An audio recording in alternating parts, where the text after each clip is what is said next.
Another day, another class. Today we shall go over the fiend-hating, undead-killing, foe-smiting, spell-ignoring, cantrip-lacking class, namely Paladin. Let's skip proficiencies, okay? Nobody really cares about those. I'm really not sure why I kept them up until this point. Level 1.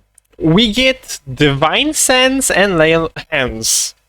Divine Sense is an odd ability. You can sense fiends, celestials, or undead, or things influenced by them in a 60 feet radius. Honestly, it's a very situational ability, and when it is useful, it can ruin some bin reveals, so not a very big fan of it. Lay on Hands, though, is interesting. Basically, you get a pool of points equal to 5 times your Paladin level, and as an action, you can spend a number of these points to heal a creature for the same amount of HP. This is a nice way of healing. Honestly, not too powerful, but neither weak. A sweet spot by 5e standard. But then comes the part that I dislike heavily. You can spend 5 of these points to neutralize a disease or poison affecting a single target. It literally removes those things from the game, pretty much. If a level 1 paladin can just cure anything, why bother with pandemics or poisoning the water supplies or things like that, you know? Then at level 2 we get fighting styles, more limited than fighters, but still. And finally, spellcasting. Their way of preparing spells the same as clerics, save for the fact that they are half-casters. Basically,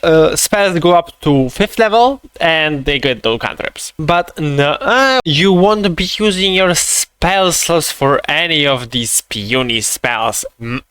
We have Divine Smite for those. The best feature in the game. Or at least that's what Paladin players claim. Basically, you spend a spell slot to empower one of your attacks to deal a ton more damage. The best part is that you can use it after your hit has been confirmed, so you can wait for those sweet crits. Level 3, the subclass, I will not repeat myself, and a few other miscellaneous things, like Channel Divinity, but it ties to subclasses, so skipping that for another video. Abilities core levels. Paladins have a normal progression with these, so yeah. Level 5, extra attack, pretty self-explanatory, right? Level 6, my favorite part of Paladins, the aura of protection, or rather, all of their auras. Basically, any friendly creature within 10 feet of you, including yourself, gains a bonus to any saving throws equal to your charisma modifier. The range increases at 18th level. Basically, how to make it so that your team never fails a saving throw 101. Simple, nice,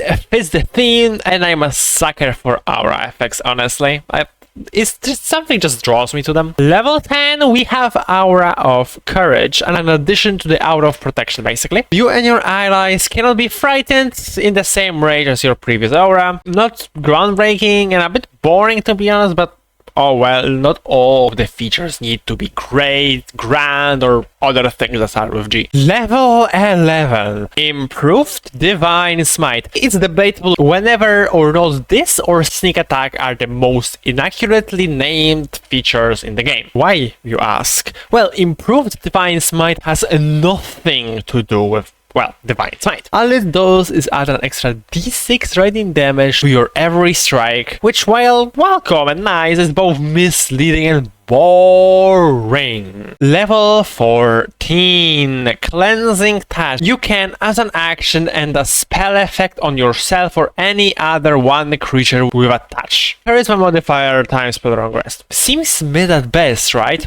Wrong. Spells at this point become terrifying, especially ones of continuous durations. Feeble Mind, gone. Dominate Morser, no. Power Word Stun, never heard of her. Underappreciated feature for real. Okay, it does cost an action, but do you want your teammate to be trying to kill you or not being able to do anything? Or swing your sword once more? And finally, the moment we have all been waiting for. Capstone.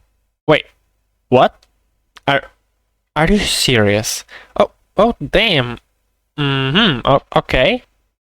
So, Paladins actually don't have a set feature for the 20th level. Instead, they get one depending on their subclass. It's so cool, honestly. A big shame that no other class works like that. If I'm being honest, I think at least warlocks, sorcerers, monks, clerics, and maybe rogues should have a subclass based capstone, but I don't have to agree on that. And it would also generate a lot more work for wizards, that poor hidden gem in the company, so what do I know. Overall, paladins are a solid class with a good flavor and also solid nova potential to match it. Now though, let's get over to the other stuff. Sadly, you are basically limited to melee unless you are willing to give up Divine Smite, which you aren't. As for feats, basically anything that works with fighter that isn't range will work fine. From Great Weapon Master to Sentinel to Polar Master, you know, things like that. All in all,